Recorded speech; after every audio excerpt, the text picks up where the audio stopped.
بسم اللہ الرحمن الرحیم نحمده ونصلی ونسلم علی رسولہ الکریم اما بعد۔ حضرت انس رضی اللہ تعالیٰ عنہ کہتے ہیں کہ ایک مرتبہ رمضان کا مہینہ آیا تو حضور صلی اللہ علیہ وسلم نے فرمایا کہ ان ھذا الشہر قد حضرکم، یہ مہینہ تمہارے پاس آیا ہے، تمہارے اوپر داخل ہوا ہے۔ فیہ لیلۃ خیر من الف شہر، اس کے اندر ایک رات ہے جو 1000 مہینوں سے افضل ہے۔ تو من حرمها فقد حرم الخیر کلہ ولا یحرم خیرها الا محروم، کہ فرمایا کہ جو شخص اس رات میں محروم رہ گیا گویا ساری ہی خیر سے محروم رہ گیا، اور اس کی بھلائی سے محروم نہیں رہتا مگر وہ شخص جو حقیقتاً محروم ہو۔ یعنی اتنی اہم ترین رات ہے۔ آپ سمجھیے کہ یہ ایک آخری بڑا موقع ہے۔ چھوٹے موقع تو ہر رات ملتے ہیں، لیکن ایک آخری بڑا موقع ہے اس رمضان کو قیمتی بنانے کا، اس رمضان کے اندر کچھ کر گزرنے کا، اس رمضان میں اللہ کو راضی کرنے کا، اس رمضان کے اندر جو وقت ہے اس وقت کو استعمال کرنے کا ایک آخری بڑا موقع ہے۔ ہم دیکھتے ہیں کہ ہم شہر میں رہتے ہیں، اور شہر میں ہم دیکھتے ہیں جیسے جیسے رمضان آگے جا رہا ہے ویسے ویسے اس کے اندر لوگوں کا شاپنگ کے اندر، کاروبار میں دھیان بڑھ رہا ہے۔ میرے ایک جاننے والے ہیں جو کہ دکاندار ہیں، بازار میں ہوتے ہیں، وہ بھی بتاتے ہیں، اور رات کسی وجہ سے جانا ہوا تو مشاہدہ بھی ہو گیا کہ بازار جو ہے وہ رات 12 بجے 1 بجے 2 بجے اپنی جوبن پر ہوتا ہے، اور دکاندار بتا رہے ہیں کہ ہم سحری کر کے فجر کی اذان ہوتی ہے تو اپنے گھروں کو جاتے ہیں۔ اور میرے جو جاننے والے دکاندار ہیں وہ بتاتے ہیں کہ عید کے دن یہ ہوتا ہے کہ عید کی نماز ہم دکان سے ڈائریکٹ پڑھنے جاتے ہیں، یعنی اس حد تک رش ہوتا ہے، اس حد تک بازاروں میں اشتغال ہوتا ہے۔ بازاروں کا اشتغال مسلم امہ کا یہ ایک بہت بڑا مسئلہ ہے کہ مسلم امہ بازاروں کے اندر اتنی مشغول ہوتی ہے کہ وہ اپنی ضروری عبادتیں بھول جاتی ہے، اپنے ضروری معاملات بھول جاتی ہے۔ آقا علیہ السلام کے زمانے میں اللہ نے یہ کروا کے دکھایا۔ پہلے یہ ہوتا تھا کہ جمعے کا خطبہ جمعے کی نماز کے بعد ہوتا تھا، تو ایک مرتبہ نبی علیہ السلام جمعے کے خطبے کے لیے اٹھے ہیں تو اعلان ہوا کہ جناب بازار کے اندر جو ڈیلیگیشن ہے وہ آ گیا ہے، یعنی کنسائنمنٹ آ گیا ہے۔ تو اکثر و بیشتر صحابہ کرام نکل کے چلے گئے۔ تو اللہ رب العزت نے قرآن آپ کے اوپر دل میں بڑا شوق گزرا، لیکن بہت سے صحابہ کرام بیٹھے رہے، وہ خطبہ سن کے نکلے تو آپ کے دل پہ بڑا شوق گزرا، تو اللہ نے فرمایا ترکوک قائما، آپ کو وہ چھوڑ کر چلے گئے۔ تو اللہ رب العزت نے آپ کے شوق کو اور آپ کی تکلیف کو اس بات پر قرآن مجید میں اس کے ذریعے سے بیان فرمایا کہ بازار ایک ایسی چیز ہے، اور نبی علیہ السلام کو چھوڑ کر چلے گئے۔ ہم یہ دیکھتے ہیں، میں نے خود اپنی آنکھوں سے دیکھا کہ ہمارے بعض خطباء حضرات ایسے ہیں کہ اگر ان کا بیان توجہ سے نہ سنو تو ان کو غصہ چڑھتا ہے۔ وہ لوگ ہوتے ہیں جو میرے جیسے ہوتے ہیں جن کی نظر ہی لوگوں پر ہوتی ہے، مگر میں نے اپنے بعض مشائخ کو دیکھا کہ ان کا بیان توجہ سے سنو یا نہ سنو، ان کو اس بات کی پرواہ ہی نہیں ہوتی۔ وہ بول رہے ہوتے ہیں اور اللہ کے لیے بات کر رہے ہوتے ہیں، سامنے والا سنے نہ سنے، سامنے والا بعض دفعہ سو بھی جاتا ہے، ان کو پرواہ ہی نہیں ہوتی۔ وہ کہتے ہیں میں نے تو اللہ کا نام بجانا ہے، جس کو سننا ہے سنے، جس کو ابھی سننا ہے سنے، جس کو بعد میں سننا ہے سنے۔ مگر دیکھا کہ بعض مشائخ ایسے ان کو اس بات کی پرواہ ہی نہیں ہوتی سامنے والا توجہ سے سن رہا ہے یا نہیں سن رہا۔ میرے جیسوں کو اس بات کا احساس نہیں ہوتا، لیکن ایسے حضرات کو دیکھا ان کے قلبی استغنا کے اوپر بات سمجھ میں آئی۔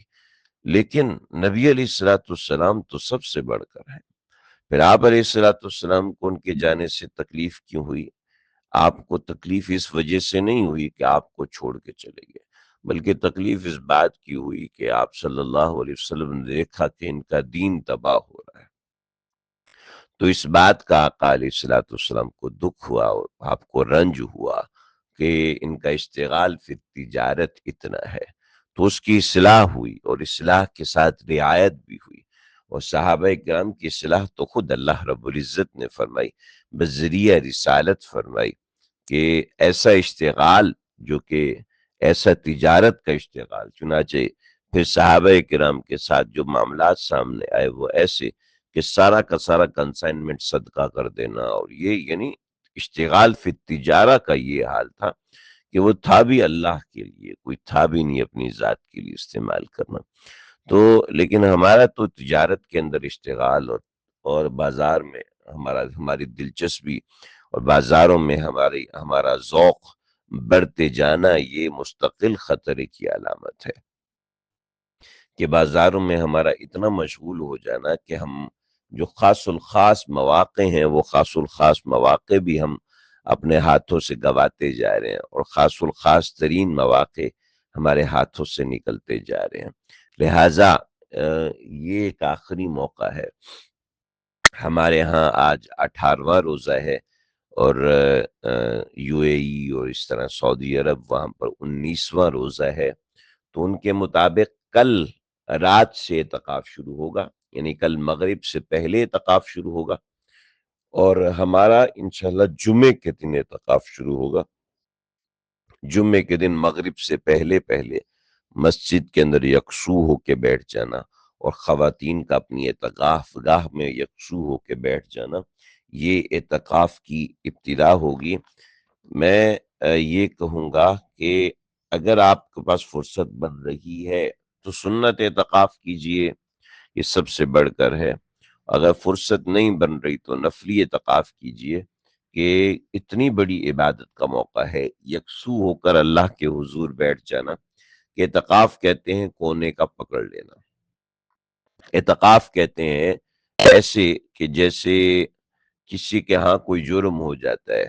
تو سامنے والا جرم کو مانتا ہے، اور ماننے کے ساتھ وہ یہ کرتا ہے کہ اپنے ساری فیملی کو اٹھا کے سامنے والے کے دروازے پر جا کے بیٹھ جاتا ہے، اور یہ نہیں کہ محلے میں بیٹھتے بلکہ سامنے والے کے دروازے کے سامنے جا کے اپنے بستر بچھا لیتا ہے کہ جب تک آپ ہمیں معاف نہیں کریں گے اس وقت تک ہم یہاں سے ہٹیں گے نہیں، اس وقت تک ہم یہاں سے ٹلیں گے نہیں۔ چنانچہ اپنے بڑے بوڑھے بزرگوں کو لے کے چلا جاتا ہے اور سامنے دروازے پہ بیٹھ جاتا ہے کہ یہ اب ہم نے یہاں سے ہٹنا نہیں ہے، ٹلنا نہیں ہے جب تک آپ ہمیں معاف نہیں کریں گے۔ اور رذیل سے رذیل انسان ہوتا ہے، اور گھٹیا فطرت کا بھی اگر کوئی انسان ہوتا ہے تو وہ اسی وقت کہتا ہے کہ لو بھی جب تم سب لوگ آ چکے ہو تو اب میں تم کو معاف کرتا ہوں۔ ایسے ہی پورے محلے کے کچھ لوگ مل کر کسی دو چار لوگوں کو مسجد میں بٹھا دیتے ہیں، یہ اللہ کے دروازے پہ آ جانا ہے، اس کو اعتکاف کہتے ہیں۔ خواتین اپنے گھروں میں کرتی ہیں، اس کے کچھ دلائل ہیں وہ میں اب آگے دوں گا انشاءاللہ، ہمارے اگلے 2-3 سیشن کے اندر بھیجوں گا۔ اور مرد حضرات مسجد میں اعتکاف کریں گے، اور یہ مسجد کا جو اعتکاف ہے یہ بہت بڑی عبادت ہے، کوشش کریں کہ اس کو ادا کریں، کہ اس کے اندر آپ کو لیلۃ القدر خیر من الف شہر پانے کا موقع ملتا ہے، کہ مسجد کے اندر کوئی کتنا ہی رذیل آدمی ہو اس کو کچھ نہ کچھ موقع مل جاتا ہے۔ اس کے حوالے سے بہت سی باتیں، در منصور میں حضرت انس رضی اللہ تعالیٰ عنہ حضور صلی اللہ علیہ وسلم کا ارشاد نقل کرتے ہیں کہ شب قدر کو اللہ تعالیٰ نے میری امت کو مرحمت فرمایا ہے، یہ پہلی امتوں کو نہیں ملی تھی، اور پھر فرمایا کہ پہلی امتوں کی عمروں کو رسول اللہ صلی اللہ علیہ وسلم نے دیکھا، اور پھر اپنی امت کو دیکھا تو آپ کی امت کی عمریں بہت تھوڑی تھیں، آپ کو بہت رنج ہوا، تو اللہ رب العزت نے اس رنج کی تلافی میں یہ رات مرحمت فرمائی کہ اگر کسی خوش نصیب کو یہ 10 راتیں نصیب ہو جائیں اور اس کی عبادت میں مشغول ہو جائے تو یہ 833 برس اور 4 مہینے سے بھی زیادہ کامل عبادت گزار بندہ شمار کیا جاتا ہے۔ یعنی اگر کوئی 10 راتیں عبادت کر لے، اب ہمارے ہاں شب قدر کا یہ ہوتا ہے کہ ایک رات عبادت کر لو بس کافی ہے، نہیں نہیں یہ نہیں، بلکہ یہ 10 کی 10 راتیں جاگنے کی ہیں، 10 کی 10 راتیں عبادت کرنے کی ہیں، کہ معتکف کو تو کوئی کام نہیں ہوتا، لہٰذا وہ فجر پڑھے اور فجر پڑھ کے آرام کرے زور تک، پھر زور سے آرام کرے عصر تک، کچھ درمیان عصر سے پہلے آدھا پونا گھنٹہ 1 گھنٹہ اپنی عبادت کرے اور پھر آرام کرے عصر تک، پھر عصر سے اپنی عبادت کو شروع کرے اور پھر فجر تک اپنی عبادت کو رکھے۔ یہ ریلیکسیشن بھی ہے، آسان بھی ہے، اور فطرت کے عین مطابق بھی ہے۔ زندگی کی روٹین آپ نے تبدیل کی ہے، ان 10 دنوں میں مزید تبدیل کیجئے، ان 10 دنوں میں اور تبدیلی لائیں۔ جب اور تبدیلی لائیں گے تو آپ کے سامنے حالات کھلیں گے، آپ کے سامنے چیزیں کھلیں گی اور اس طرح کی چیزیں ہوں گی۔ بنو اسرائیل کے اندر عبادات کے عجیب و غریب واقعات ملتے ہیں اور طرح طرح کی چیزیں ملتی ہیں، جیسے حضرت ایوب علیہ السلام، حضرت زکریا، حضرت حزقیل، حضرت یوشع علیہ السلام، ان کے بارے میں آتا ہے 80 سال تک یہ اللہ کی عبادت میں مشغول رہے، یعنی 80 سال تک انہوں نے کوئی دوسرا کام کیا ہی نہیں، یعنی 80 سال تک یہ حضرات معتکف رہے، یعنی جو میں نے آپ حضرات کے سامنے ذکر کیے کہ آرام کرنا اور عبادت کرنا، آرام کرنا اور عبادت کرنا، اس طرح کرنے سے انسان کو کیا ہوتا ہے، صرف پانی کی ضرورت پڑتی ہے اور چند لقمے کھانے کی ضرورت پڑتی ہے۔ جو اللہ نے ان کے ساتھ کھجور کی بیل اگا دی یا کدو کی بیل اگا دی کہ وہ چند لقمے کھا لیتے کہ اس کے اندر پانی بھی پورا ہو جاتا اور پیاس بھی پوری ہو جاتی، اور بچے یہ پوری رات پورا دن اللہ کے حضور کھڑے ہو کے عبادت کیا کرتے تھے، کہ جو کہ اعتکاف کی اصل ہے۔ تو اعتکاف تو چیز اس کا نام ہے کہ انسان یکسو ہو کر دنیا سے کٹ کے ہر چیز سے بے ربط ہو کر اپنے پروردگار کے حضور کھڑا ہو اور جس قدر چاہے وہ عبادت میں مشغول ہو، کہ یہ دنیا سے کٹنے کا وقت ہے۔ کہ پہلے تو یہ تھا کہ کھانے پینے سے کٹ جاؤ، اب اعتکاف کا یہ ہے کہ دنیا سے بھی کٹ جاؤ۔ ہمارے ہاں بعض اجتماعی اعتکاف ہوتے ہیں، اس کی بنیادی وجہ ہوتی ہے تاکہ لوگوں کو اعتکاف کے ساتھ تھوڑی بہت تعلیم بھی ہو سکے، تو وہ بھی اپنی جگہ پر صحیح ہے، وہ کوئی ناجائز نہیں ہے، لیکن یہ ہے کہ اعتکاف کا اصل مقصد دنیا سے کٹنا ہے، اعتکاف کا اصل مقصد رابطوں سے کٹنا ہے، اعتکاف کا اصل مقصد کھانے پینے سے کٹنا ہے، اعتکاف کا اصل مقصد مصلی کے ساتھ جڑ جانا ہے، یہ اس کا اصل مقصد ہے۔ ہماری مسجد میں کچھ نوجوان آ کے اعتکاف بیٹھتے ہیں اور میرا ہوتا ہے کہ میں ان کو عبادات کی طرف تھوڑی سی تعلیم دوں، تھوڑی سی ترغیب دوں، لیکن یہ ہے کہ یہ ثانوی حیثیت، یہ سیکنڈری ہے، پرائمری یہی ہے کہ انسان اعتکاف میں یکسو ہو، اللہ سے رجوع بنائے، دیگر چیزوں سے کٹے، اس کی کوشش کریں۔ اس کے بارے میں اور چیزیں انشاءاللہ ذکر کروں گا۔ اللہ سمجھنے کی